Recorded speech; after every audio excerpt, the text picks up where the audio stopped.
মানুষের জীবনে দুই ধরনের আবেগ থাকে যা চিরকাল তার সাথে বসবাস করে। প্রথম, স্বপ্ন। দ্বিতীয়, অজুহাত। মানুষ হাজার হাজার স্বপ্ন দেখতে পারে। আমাকে এই কাজ করতে হবে, আমাকে ওখানে ঘুরতে যেতে হবে, আমায় জীবনে এই অসম্ভব কাজ বাস্তবায়িত করে দেখাতে হবে, আদি ইত্যাদি। এবার ঠিক যেমন স্বপ্ন দেখেন সেইভাবে অজুহাতও খুঁজে নিয়ে আসেন। আমি এই স্বপ্ন পূরণ করতে পারলাম না, কারণ আমাকে কেউ সাহায্যই করলো না, কারণ আমি দুর্বল হয়ে পড়েছিলাম, কারণ আমার কাছে সময়ই ছিল না, আদি ইত্যাদি। এবার সাফল্য এবং অসফলতার মাঝখানে এই ধরনের সংঘর্ষ হতে থাকে।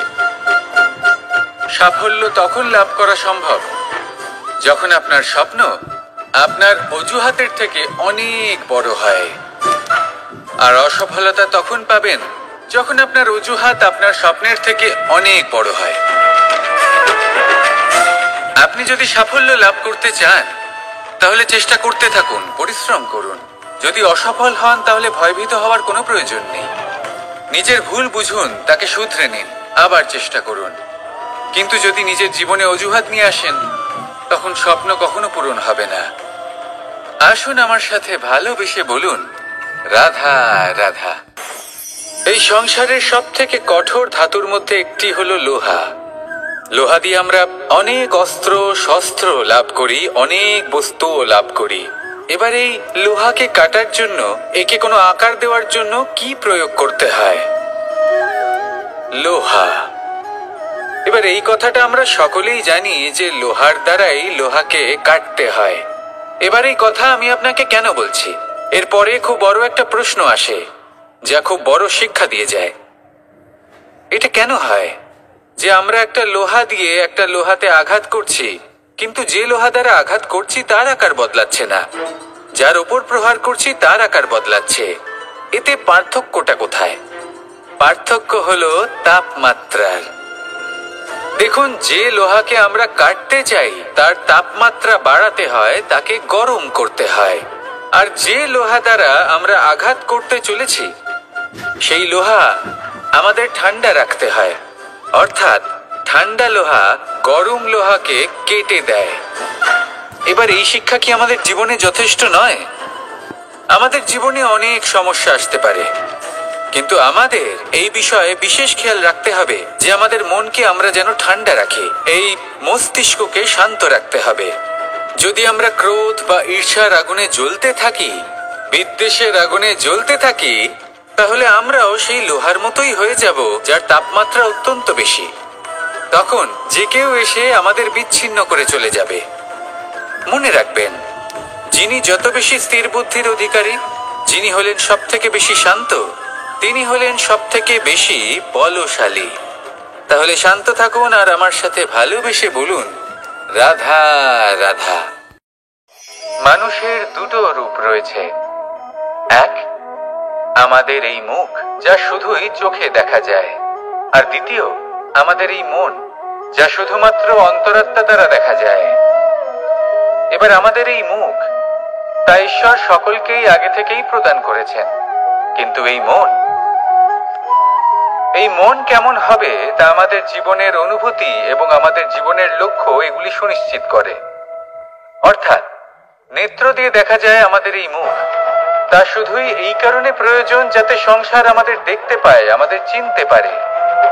কিন্তু যদি এই সংসারে আপনি প্রকৃত অর্থে মান সম্মান লাভ করতে চান, তাহলে নিজের অন্তরাত্মাকে আপনাকে বিকশিত করতেই হবে। দেখুন, কথায় আছে এই যে অসুর, তা শারীরিকভাবে উপস্থিত নয়, তা মনের মধ্যে থাকে। যদি এই মন থেকে অসুরকে বের করে দেওয়া যায় তাহলে শরীরে তা উপস্থিত থাকবেই না। তাই মনকে শুদ্ধ করুন আর আমার সাথে ভালোবেসে বলুন, রাধা রাধা। পরিশ্রম। এই শব্দগুলি শুনতে হয়তো ছোট মনে হয়, কিন্তু এর মূল্য অনেকটাই অধিক। এবার প্রয়াসও কিন্তু দুই ধরনের হয়। একটা প্রয়াস তাই যা আমরা নিজের মন থেকে, অন্তর থেকে সমগ্র শক্তি দিয়ে করার চেষ্টা করি। এবারে এই প্রয়াস প্রচেষ্টার নামান্তর। কিছু প্রয়াস এমনও হয় যেমন দ্রুত ক্রীড়া খেলা। মানুষ বলেন, আজ একটু প্রয়াস করি, একটু দ্রুত ক্রীড়া খেলেই দেখি, যদি বিজয়ী হই তবে ভালো ব্যাপার, যদি না হই তবে আর কখনো খেলবো না। এটাও কিন্তু প্রয়াস, কিন্তু এই প্রয়াস পরিশ্রম নয়। পাণ্ডবদের দেখুন, ওনারা যখন পরিশ্রম করেছিলেন তখন খাণ্ডবপ্রস্থকেও ইন্দ্রপ্রস্থ বানিয়েছিলেন।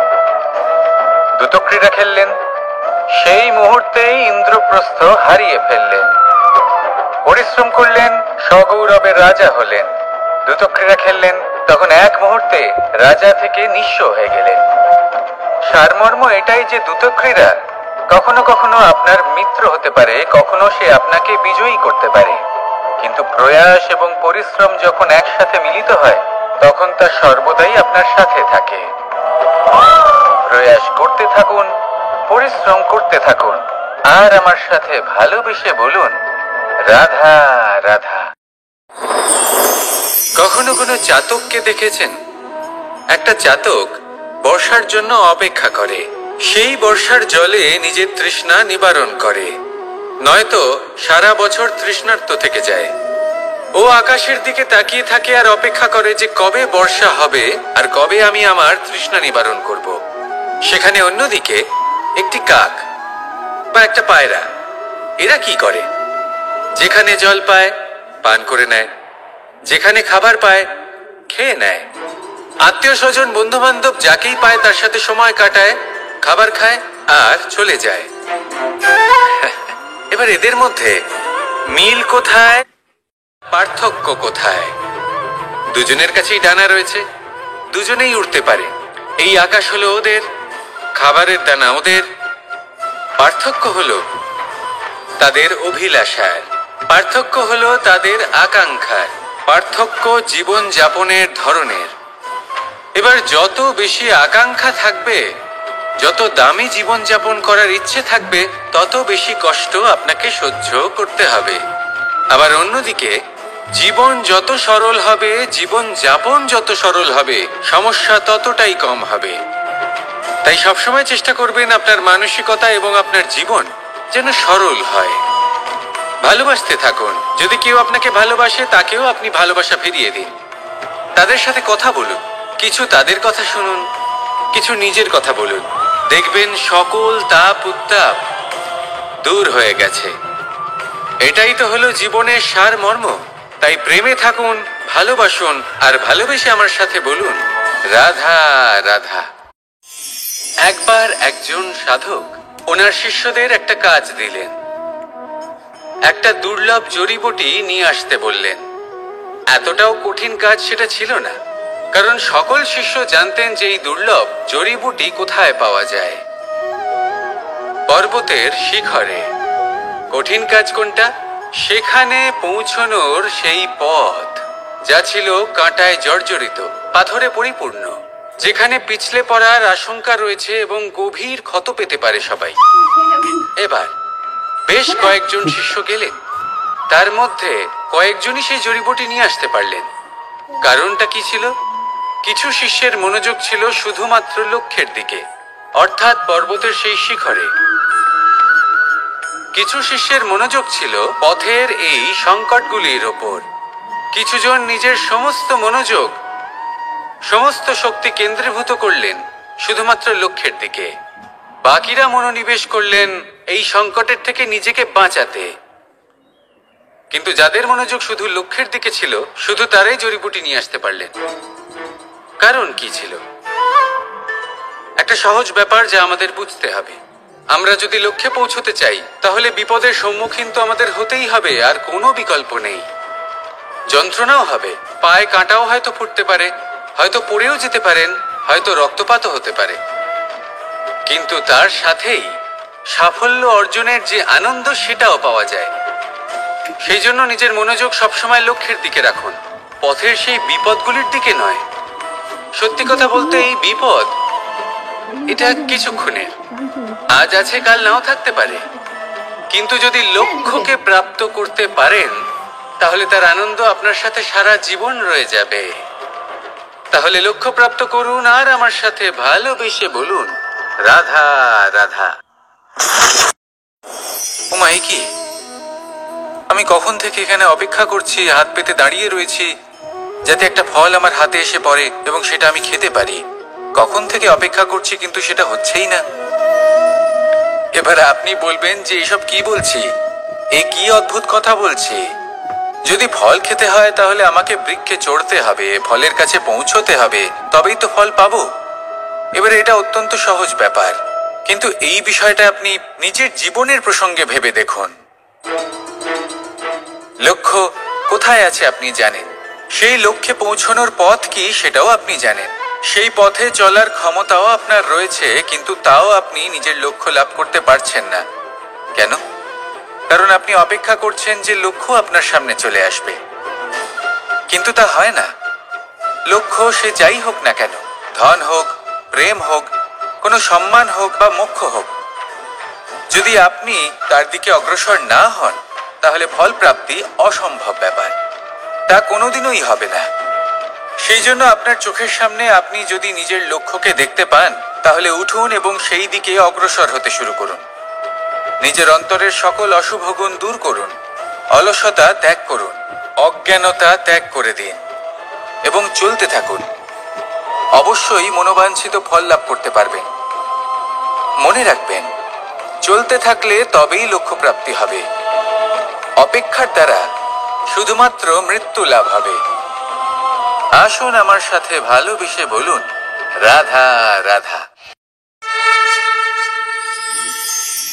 একবার একটা শেয়াল বনে বিচরণ করছিল। ও একটা ছোট্ট শাবক দেখতে পেল। ও ভাবলো, আজ একেই আমি খাবার হিসেবে গ্রহণ করব। আশেপাশে দেখলো কেউ দেখছে না তো, কেউ ছিল না, আর সেই শাবকের ওপর আক্রমণ করলো, যা হলো একটা ঘোর অপরাধ। বনের নিয়ম অনুসারে আপনি কখনোই শাবকের ওপর আক্রমণ করতে পারেন না। তারপর এই খবরটা যখন রাজা সিংহ জানতে পারলেন, সভার আয়োজন করলেন। কিন্তু সেখানে শেয়াল বলল, আমি তো এরকম কিছু করিনি। কিন্তু যদি আপনি এরকম বলেন, কোনো প্রমাণ দিন, এর কোনো সাক্ষী আছে? তখন রাজা সিংহ পেঁচাকে ডেকে পাঠালেন, যে সেই মুহূর্তে বৃক্ষের শাখার ওপর বসেছিল, সে সব কিছু দেখেছিল। পেঁচা সব সত্যি কথা বলল, আর শেয়ালকে মৃত্যুদণ্ড দেয়া হলো। এবার এই কাহিনী আমি আপনাকে কেন শোনালাম? কারণ মানুষও কখনো কখনো এরকম কর্ম করেন যা শিয়াল করেছে। এটা ভাবেন কেউ দেখছে না, যখন আমি অনুচিত কর্ম করতেই পারি। কিন্তু না, আপনি যাই করুন না কেন, কেউ না কেউ অবশ্যই তা দেখছে। কোনো ব্যক্তি না হলেও কোনো প্রাণী, না হলে কোনো যক্ষ বা দেব বা প্রেত। যদি এনারা কেউ না দেখেন, তাহলে ধরিত্রী মাতা দেখেন, যেখানে দাঁড়িয়ে আপনি সেই কর্ম করছেন, তাই না? তাই একটা কথা সবসময় মনে রাখবেন, কে দেখছেন কে দেখছেন না সেই বিষয়ে ভাবা ছেড়ে দিন। এটা খুব সহজ কথা। আপনি যদি উচিত কর্ম করেন, উচিত ফল পাবেন। যদি অনুচিত কর্ম করেন, তাহলে আপনি অনুচিত ফল অবশ্যই পাবেন। সেই জন্য উচিত পথে চলতে থাকুন, উচিত কর্ম করতে থাকুন, আর আমার সাথে ভালোবেসে বলুন, রাধা রাধা। আমি অনেক সংখ্যক মানুষকে দেখেছি, তাদের কাছে অত্যাধিক জ্ঞান আছে, শিল্প আছে, ধন আছে, কীর্তি আছে, কিন্তু তারা এই সব কিছু নিজেদের কাছেই রাখেন, এই সমাজে বিতরণ করেন না। কারণ হলো ভয়। ওনাদের মনে হয় যে যদি আমি এই সব কিছু সমাজে বিতরণ করি, তাহলে সমাজ আমার শিল্প হোক, ধন হোক, জ্ঞান হোক, কীর্তি হোক, সবকিছু চুরি করে নিয়ে যাবে, আর তার বদলে আমি কিছুই পাবো না। এটা কিন্তু সত্য নয়। সত্য হলো এটাই যে যদি আপনি নিজেকে এই সংসারের প্রতি সমর্পিত করেন, তাহলে এই সংসার আপনার প্রতিও সমর্পিত থাকবে। আপনি শুধু ধন, জ্ঞান, কীর্তি, সম্মান পাবেন তাই নয়, বরং এই সমাজ আপনাকে নিজের চোখে হারাবে, মনের মধ্যে স্থান দেবে। তাই এই ভয় ত্যাগ করে দেখুন কিভাবে এই সমাজ আপনাকে প্রেম সমর্পণ করে। আসুন আমার সাথে ভালোবেসে বলুন, রাধা রাধা। সেই কখন থেকে এই পুস্তকটিকে দেখছি, কিন্তু এর থেকে আমি কোনো জ্ঞান লাভ করতেই পারছি না। এবার আপনি বলবেন যে আজ কেমন বিচিত্র কথা বলছি আমি। যদি এই পুস্তক থেকে আমাকে জ্ঞান লাভ করতে হয় তাহলে শুধুই তাকিয়ে থাকলে হবে না। আমাকে এই পুস্তককে খুলতে হবে, পড়তে হবে, তাকে বুঝতে হবে, তবেই তো জ্ঞান প্রাপ্তি হবে। বড়ই সহজ একটা ব্যাপার, কিন্তু একে যাপন করা অত্যন্ত কঠিন, তাই না? আপনি নিজেকেই দেখে নিন। আপনার কাছে অনেক জ্ঞান রয়েছে। সহজ থেকে সহজতর জ্ঞানের কথা যদি বলি, আপনি এটুকু তো জানেন যে সত্যি কথা বলা ভালো কাজ, দান করা হলো পুণ্যের কাজ। আপনি জানেন যে পরিশ্রম করলে সাফল্য আসবে। এই জ্ঞান তো আমাদের কাছে রয়েছে, এমন অনেক জ্ঞান আমাদের কাছে রয়েছে, কিন্তু আলস্যের কারণে, অবহেলা করে আমরা শুধু এই জ্ঞান প্রয়োগ করতে পারি না। সেই জ্ঞান যাপন করা শুরু করুন, জীবনে প্রয়োগ করতে শুরু করুন। এই মন প্রত্যেকটি মুহূর্তে প্রসন্ন থাকবে, আর লক্ষ্যপ্রাপ্ত করে এই মন বলবে রাধা রাধা। ফলটা দেখছেন আপনি? এটা সেই ফল যেটা গাছের সবচেয়ে উঁচু ডালে পাওয়া যায়, কিন্তু যখন এটা খসে পড়ে তখন এটা আকাশের দিকে যায় না যা ওপরে আছে, সে যায় সেই ভূমির দিকে যে নিচ থেকে তার দিকে তাকিয়ে থাকে। কেন? কারণ এই ফলের নিজের উচ্চতার ধারণা মাটির থেকে নিজের দূরত্ব দেখে হয়। এই ব্যাপারটাই আমাদের মানুষের জন্যও খাটে। যদি আপনি সম্পন্ন হন তাহলে তাদের সাহায্য অবশ্যই করবেন যাদের সামর্থ্য আপনার থেকে কম, যাদের সাহায্যের অত্যন্ত প্রয়োজন। আপনার সামর্থ্য বেশি কারণ তাদের আপনার থেকে সামর্থ্য কম। দেখুন, জীবনে আনন্দ শুধু বড় হওয়ায় নয়, বরং তাদের সাহায্য করেও আছে যারা কোনো কারণবশত আপনার থেকে নিচে রয়ে গেছেন। আর যখন একটা ফল এই কথাটা বুঝতে পারে তখন আপনি নয় কেন? রাধা রাধা। সময় বড়ই বিচিত্র অনুভব দেয়। যখন অপেক্ষা করছেন তখন অনেক লম্বা হয়ে যায়। প্রতিটা মুহূর্ত একটা গোটা দিনের মতো মনে হয়। ঠিক সেইভাবেই যদি কোথাও যেতে দেরি হয় তখন সময় দৌড়তে থাকে, প্রসন্নতায় বয়ে যায় আর নিরাশায় থমকে যায়। আপনদের সাথে থাকলে সময়ের খেয়ালই থাকে না, শত্রুদের সাথে থাকলে সেই সময়ই খারাপ হয়ে যায়। কিন্তু এটাই কি সত্যি বাস্তব? না, সময় তো সময়ই হয়, নিজের গতিতেই চলে সে। শুধু সেই গতির আভাস আমাদের মানসিক অবস্থা অনুযায়ী বদলে যেতে থাকে। তাই এই সমস্যা সময়ের নয়, আমাদের মানসিকতা। তাই নিজেকে খুশি রাখুন, অন্যদেরও খুশি রাখুন।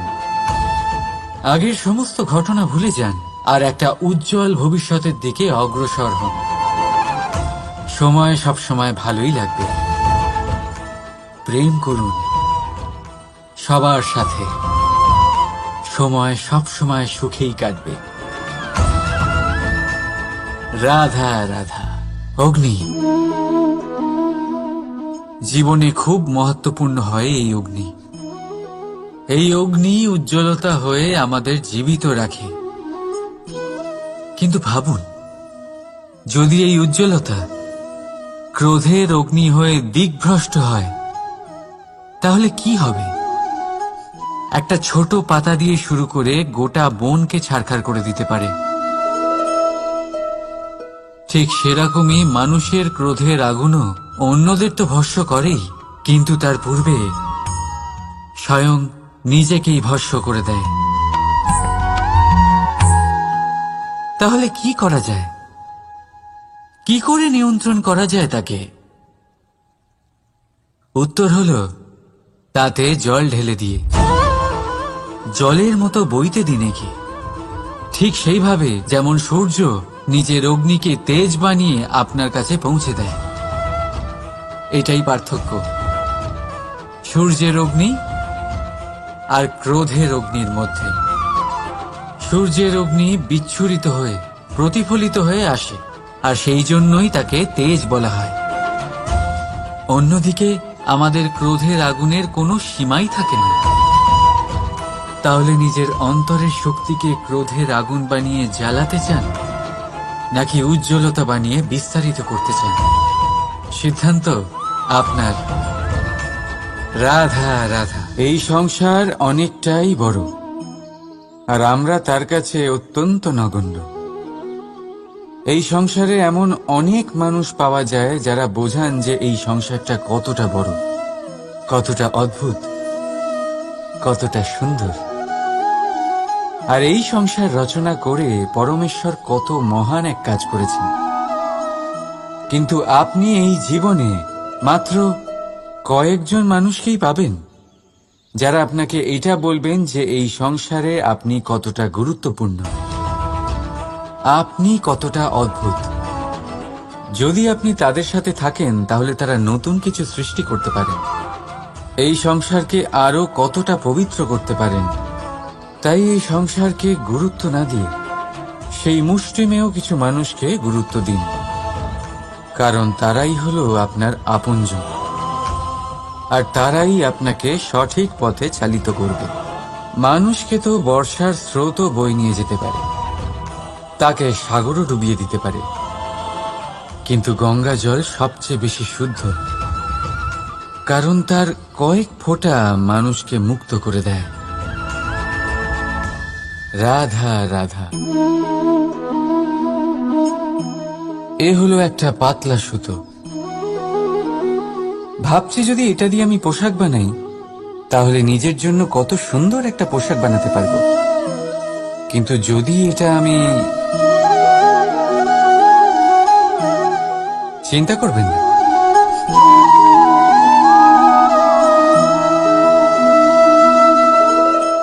দেখুন এই সুতো জোড়া লেগে গেল। শুধু পার্থক্য হচ্ছে এটাই যে আগের মতো এটা আর সরল নেই, আর এটার দৈর্ঘ্য আগের থেকে কিছুটা কমে গেছে। এই সংসারে প্রেমের সাথেও ঠিক এটাই হতে পারে। প্রেমের এই সুতো যা দুই মানুষকে একসাথে বেঁধে রাখে, অহংকার আর স্বার্থের আঘাত সে সহ্য করতে পারে না, ছিঁড়ে যায়। চেষ্টা করলে আবার এই সম্পর্ক হয়তো জোড়া লাগতে পারে, কিন্তু তা আগের মতো কখনোই থাকে না, কারণ মনে গিট পড়ে যায়। সেই জন্য প্রেমকে স্নেহের সাথে সামলে রাখুন, অহংকার আর স্বার্থের থেকে দূরে থাকুন। রাধা রাধা। আগুন কি করে? জ্বালায়। সেটা কাঠই হোক, কয়লা হোক, বস্ত্র হোক, যাই আপনি আগুনে দেবেন তা ভস্ম হয়ে যাবে। কিন্তু সোনা, যদি আপনি সোনা আগুনে ফেলেন তাহলে তা কুন্দন হয়ে নিজের অস্তিত্ব তৈরি করে। যদি আপনি লোহা গরম করেন তাহলে তা ইস্পাত হয়ে যায়। কেন? কেন হয় এরকম? কারণ তাদের অন্তরের আগুন জ্বালানোর আগুনের থেকে অনেক বেশি তীব্র হয়। এই আগুন হলো পবিত্রতার, এই আগুন হলো নিশ্চয়তার। যদি আপনার লক্ষ্য স্থির থাকে, আপনার ইচ্ছে দৃঢ় হয়, তাহলে কুন্দন হয়ে বেরোবেন, ইস্পাত হয়ে বাঁচবেন, অন্তর থেকে শক্তি পাবেন, আর কেউ আপনার সাথে কোনো অনিষ্ট করতে পারবে না। রাধা রাধা। মানুষের জীবন কি?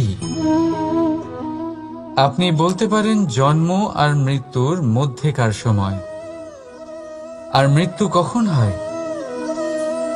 যখন মানুষ শ্বাস নেওয়া বন্ধ করে দেয়, হাত পা নাড়ানো বন্ধ করে দেয়, ভাবা ছেড়ে দেয়। এমনটা নয়, মানুষের অন্তর। তার মৃত্যু তখনই হয় যখন তার অন্তরের করুণা শেষ হয়ে যায়। করুণা সেই ভাব যা মানুষকে মানুষ করে তোলে, যা এক মানুষকে আরেক মানুষের কষ্টে তার প্রয়োজনীয়তা অনুভব করে, আর সেটাই তাকে শক্তি দেয় অন্য কাউকে সহায়তা করার জন্য, তাকে পাত্র করে এই সৃষ্টির নিয়ন্তা হবার জন্য। দেখুন, এই সংসারে মৃত্যু কেবলমাত্র একবারই হয়, তাই তার আগে কেন মরব? এই করুণাকে কেন মারব? নিজের মনুষ্যত্ব বজায় রাখুন। মৃত্যুর পরেও আপনি জীবিত থাকবেন। রাধা রাধা। এটা হলো সূচ, আর এটা হলো তলোয়ার। এবারে আপনারা বলুন, আপনাদের দৃষ্টিকোণ থেকে এই দুই বস্তুর মধ্যে কোনটা বেশি শক্তিশালী আর গুরুত্বপূর্ণ হতে পারে? আপনি বলবেন তলোয়ারই সবচেয়ে শক্তিশালী বা গুরুত্বপূর্ণ। আচ্ছা, মানলাম যে তলোয়ার বেশি ভারী হয়। তলোয়ার আপনাকে যুদ্ধে বিজয়ী করে, যুদ্ধে শত্রুর বিনাশ করে, কিন্তু তলোয়ার দিয়ে আপনি কখনো আপনার বস্ত্র সেলাই করতে পারবেন না। যদি আপনার পায়ে কাঁটা ফুটে যায়, তা আপনি তলোয়ার দিয়ে বের করতে পারবেন না। আপনাকে সূচের ব্যবহার করতেই হবে। এবারে বলুন, তলোয়ার পেয়ে যাওয়ার পরে এইভাবে সূচকে হারিয়ে ফেলা কি ঠিক হবে?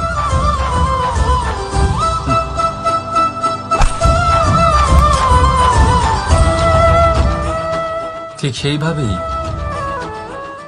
জীবনে সম্পন্ন বন্ধু পাওয়ার পরেও আপনার সেই বন্ধুদের হারাবেন না যারা কম সম্পন্ন, দরিদ্র। কারণ তারা আপনার সাথে তখন ছিলেন যখন আপনি কিছুই ছিলেন না, আর জীবনে দরকার পড়লে তারাই আপনার কাজে আসবে, সম্পন্ন বন্ধু নয়। তাই যাকে ভালোবেসেছেন তার সাথে বন্ধুত্ব পালন করুন। চিত্ত আনন্দে জেগে উঠবে। রাধা রাধা। মানুষ তার জীবনে দুই ধরনের পরিস্থিতিকে খুব ভয় পায়। এক, কোনো কারণবশত কারোর সামনে নত হওয়া। দুই, কোনো কারণে নিজের চরিত্র থেকে, নিজের মূল্যবোধ থেকে বিচ্যুত হওয়া। এবার কেন হয় এরকম যে কথায় কথায় কারোর সামনে নত হতে হয়? কেন বারংবার নিজের চরিত্র থেকে চ্যুত হতে হয়? এরকম কেন হয়? এটা তখনই হয় যখন আমাদের শিক্ষা এবং মূল্যবোধের অভাব থাকে। যদি মানুষের মধ্যে প্রকৃত শিক্ষা থাকে, তাহলে এই সংসারে কোনো সময় এবং কারোর সামনেই নত হওয়ার কোনো প্রয়োজন নেই। যদি মানুষের মধ্যে মূল্যবোধ থাকে, তাহলে তাকে নিজের মূল্যবোধ বা চরিত্র থেকে বিচ্যুত হতে হয় না, তা সে যাই হয়ে যাক না কেন। কোনো বালককে যদি জন্ম থেকেই সুশিক্ষার অধিকারী করা হয়, শিক্ষিত করা হয়, মূল্যবোধের অধিকারী করা হয়, তবে সে এই সংসারে এমন কর্ম করবে যাতে সে নিজেকে, নিজের পরিবারকে, সমগ্র সমাজকে গর্বিত করতে পারে। শিক্ষা লাভ করুন, মূল্যবোধ লাভ করুন, এবং আমার সাথে ভালোবেসে বলুন রাধা রাধা। এই সংসারে কোনো বস্তু হোক বা ব্যক্তি হোক, তার একার গুরুত্ব কিন্তু খুব বেশি নয়। একটা উদাহরণ হিসেবে বৃষ্টির ফোঁটাকে ভেবে দেখুন। যদি একটি বৃষ্টির ফোঁটা হয় তাহলে তার খুব বেশি গুরুত্ব থাকে না, কিন্তু যখন সহস্র বৃষ্টির ফোঁটা মেঘের মধ্যে দিয়ে ঝরে পড়ে, তখন সেটা বর্ষার রূপ ধারণ করে। সেই বর্ষা যা এই প্রকৃতিকে শান্ত করে। সেইভাবেই পাথরের ছোট টুকরো, তার খুব বেশি গুরুত্ব থাকে না, কিন্তু যখন অসংখ্য পাথরের টুকরো একত্রিত হয় তখন তা পর্বতের আকার ধারণ করে। সেইভাবেই কিছু মানুষ যখন একত্রিত হন তখন তৈরি হয় পরিবার, কিছু পরিবার যখন একত্রিত হয় তখন তৈরি হয় সমাজ, যখন অনেক সংখ্যক সমাজ একত্রিত হয় তখন তৈরি হয় রাজ্য। এবার এই রাজ্যের সবথেকে গুরুত্বপূর্ণ ব্যক্তি হতে পারেন রাজা, কিন্তু তাও সেই রাজা একা কিছু করতে পারেন না। যুদ্ধ লড়ার সময় তারও নিজের সৈন্যদলকে প্রয়োজন পড়ে। কিন্তু এই সংসারে এমন একজন ব্যক্তি আছেন যিনি একাই সব কাজ করতে থাকেন, এবং সেই ব্যক্তি হলেন মা। আমাদের জীবনে একজন পিতার ভূমিকা কিন্তু নিঃসন্দেহে অমূল্য, কিন্তু আমাদের সকলের জীবনে যে ভূমিকা একজন মায়ের তা অন্য কারোর থাকে না। একজন মা একাই সন্তানকে বড় করতে পারেন, সংস্কারী করে তুলতে পারেন, তার জন্য পরিশ্রম করেন। আর এত কিছু কাজ করার পরেও তার কাজের জন্য তিনি প্রশংসা অবশ্য পান না। উল্টে যদি সেই সন্তান অনুচিত পথে চালিত হয়, অনুচিত কর্ম করে, তখন সেই মাকেই অপবাদের পাত্র হয়ে উঠতে হয়। আমাদের জীবনে মায়ের যোগদান কতটা সেটা বুঝুন। আপনাকে বড় করে তোলার জন্য উনি কতটা পরিশ্রম করেছেন সেটা বুঝুন।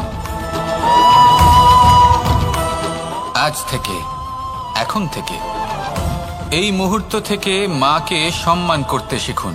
যখন সময় পাবেন, যখন সুযোগ হবে, তখন তার প্রশংসা করুন, ওনারও ভালো লাগবে। আর মায়ের এই মমতার জন্য, তার এই ভূমিকার জন্য আসুন সবাই মিলে আমরা তাকে প্রণাম করি, আর সকলে মিলে ভালোবেসে বলি, রাধা রাধা। মানুষের মানসিকতা এমন হয় যে সে যতটা করে আশা করে যে তার থেকে অনেক বেশি তার বদলে সে পাবে। দেখুন, সবকিছুই আপনার ভাবনা চিন্তার উপর নির্ভর করছে। আপনি যদি ফলের বিষয়ে ভেবে কর্ম করতে থাকেন তাহলে সেটা অনুচিত। জীবনের আসল আনন্দ হলো নিজের কর্ম করতে থাকা, ফলের চিন্তা করা উচিত নয়। যদি আপনি এরকম ভাবেন যে আমি এতটা করছি, আমার এতটা পাওয়া উচিত, সেই ভাবনা অনুচিত।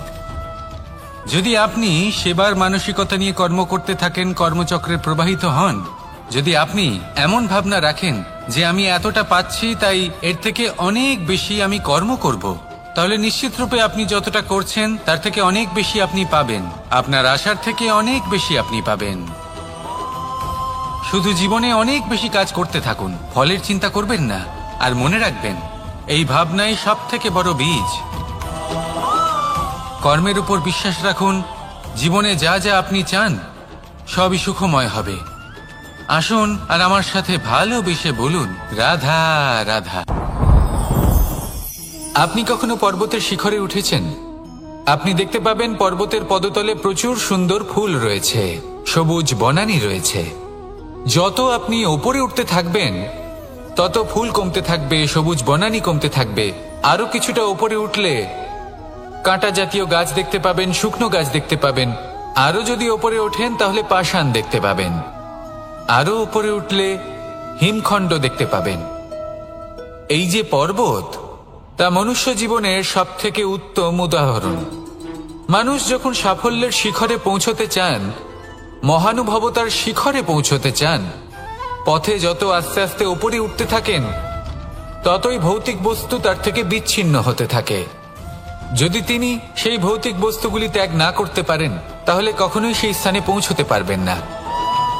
আর মানুষ যদি উচিত ত্যাগ করতে পারেন, পথে অগ্রসর হতে থাকেন, এগোতে থাকেন, তাহলে একদিন না একদিন তিনি মহানুভবতার, জ্ঞানের, সাফল্যের হিমের স্বাদ অবশ্যই লাভ করবেন। মনে রাখবেন, মানব জীবনের ত্যাগ হলো অত্যন্ত গুরুত্বপূর্ণ অংশ। আসুন আমার সাথে ভালোবেসে বলুন, রাধা রাধা। আপনি কখনো কোনো বাজকে নিজের বাসা বানাতে দেখেছেন? এই বাজ যখনই কোনো বাসা বানায় তখন উঁচু গাছের ডালে বা কোনো পর্বতের শিখরে বাসা বানায়, অনেক উচ্চতায়। আর সেখানে তার সন্তানও জন্মগ্রহণ করে। যখন এই সন্তানেরা জন্মায় তখন এই বাজ খুবই ভালোবেসে এবং খুব সাবধানে এদের পালন পোষণ করে। নিজের ঠোঁট দিয়ে তাদের ঠোঁটে খাবার পরিবেশন করে।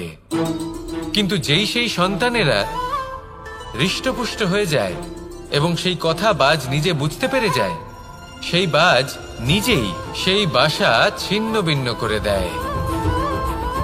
সেই সন্তান যাদের সবেমাত্র ডানা গজিয়েছে, কিভাবে উঠতে হয় তারা জানে না, সেই সন্তানগুলিকে উচ্চতা থেকে ঠেলে দেয়। সেই সন্তান প্রথমে ভয়ভীত হয়ে যায়। তারা সামনে মৃত্যুকে দেখতে পেয়ে ভয়ের কারণে তাদের ডানা ঝাপটাতে থাকে। আর সেই প্রক্রিয়াতেই সেই সন্তানগুলি উড়তে শুরু করে দেয়। এবার এই ঘটনায় আমরা কি শিক্ষা পেতে পারি? এটাই, যদি আপনি মাতা পিতা হন তাহলে নিজের সন্তানকে অবশ্যই স্নেহ করুন, কিন্তু তাদেরকে নিজের আঁচলের তলায় বেঁধে রাখবেন না। যদি আপনি চান আপনার সন্তান জীবনে উন্নতি করুক, তাহলে নিজের মুঠো থেকে তাদের স্বতন্ত্র করে দিন এই সংসারে সংঘর্ষ করতে দিন। সেই সন্তান নিজেই বুঝতে পারবে যে জন্মের সময় পাওয়া ডানা কি করে ব্যবহার করতে হয়। আর আপনার চোখের সামনে আপনার সন্তান এই আকাশে উড়তে থাকবে। তাহলে আসুন আমার সাথে ভালোবেসে বলুন, রাধা রাধা। এই সংসারে সব থেকে বড় ব্যক্তি কে? আপনি বলবেন, এই কেমন ধরনের প্রশ্ন? কিন্তু এটা হলো সব থেকে উচিত প্রশ্ন। কেউ এর উত্তর দেবে যে সেই মহাপ্রতাপী রাজা, তিনি হলেন সব থেকে বড় ব্যক্তি, সেই বড় রাজনীতিবিদ, তিনিই সব থেকে বড় ব্যক্তি। আমি আপনাকে জানাই যে সংসারের সব থেকে বড় ব্যক্তি হলেন তিনি, যার সাথে দেখা করলে আপনি নিজেকে ছোট মনে করবেন না। কোনো ব্যক্তি যিনি সব থেকে বেশি শক্তিশালী, আপনি যদি তার সামনে যান তাহলে উনি আপনার অন্তরের শক্তিকে বাইরে বের করে আনবে, আপনার অন্তরের লুকিয়ে থাকা শক্তিকে জাগ্রত করতে প্রেরণা প্রদান করবে। তিনি হলেন বড় ব্যক্তি, তিনি হলেন মহান ব্যক্তি। তিনি নন যিনি নিজের বল এবং ঐশ্বর্য দ্বারা আপনাকে তার সামনে ছোট প্রমাণ করবেন। এবং সেই জন্য মহাদেব আমার আরাধ্য হলেন আমার খুব প্রিয়। কারণ রাজা হোক বা ফকির, কেউ যদি ওনার সামনে যান তাহলে সে নিজেকে ছোট মনে করেন না। আপনিও যদি জীবনে অনেক বড় হতে চান তাহলে কাউকে কখনো নিজেকে ছোট মনে করতে দেবেন না। তার অন্তরে বড় হয়ে ওঠার প্রেরণা প্রদান করুন। আসুন আমার সাথে ভালোবেসে বলুন, রাধা রাধা।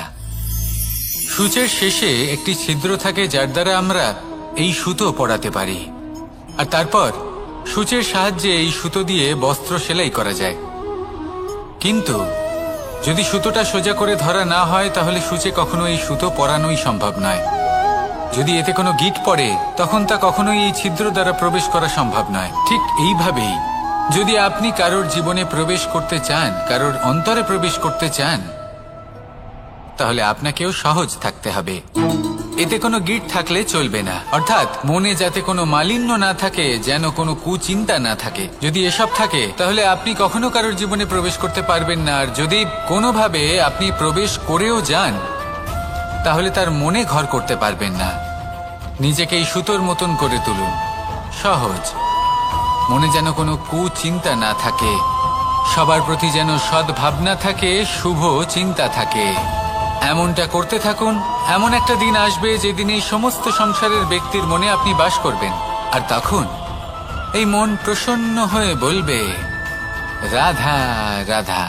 কথায় আছে যে এমন কোনো অক্ষর নেই যার দ্বারা কোনো মন্ত্র হয় না, এমন কোনো বনস্পতি নেই যা নিজেই একটা ঔষধি নয়, পৃথিবীর এমন কোনো ব্যক্তি নেই যার মধ্যে কোনো যোগ্যতা থাকে না।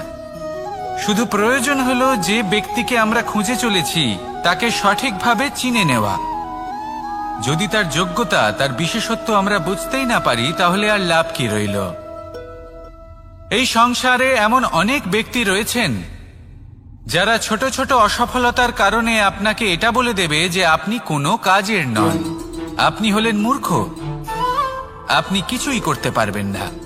এইসব কথায় কখনোই বিশ্বাস করবেন না, কারণ আপনি এবং প্রত্যেকটি জীব এই পরমাত্মা এবং এই প্রকৃতির সৃষ্টি, যা অত্যন্ত বিশেষ। যদি আপনাকে উদাহরণ দিই তাহলে একদিকে আছে তরোয়াল, একটা বড় লম্বা তরোয়াল যার দ্বারা যুদ্ধ করা যায়, জয়লাভ করা যায়। আর অন্যদিকে রয়েছে একটা ছোট্ট সূচ, কিন্তু যে কাজ একটা ছোট্ট সূচ করতে পারে তা একটা তরোয়াল দ্বারা সম্ভব নয়। এর অর্থ হলো এটাই যে প্রত্যেকটা রচনা অত্যন্ত অমূল্য এবং অত্যন্ত বিশেষ হয়। তাহলে বিশ্বাস রাখুন যে আপনি অত্যন্ত বিশেষ একজন, আর প্রেমের সাথে বলুন, রাধা রাধা।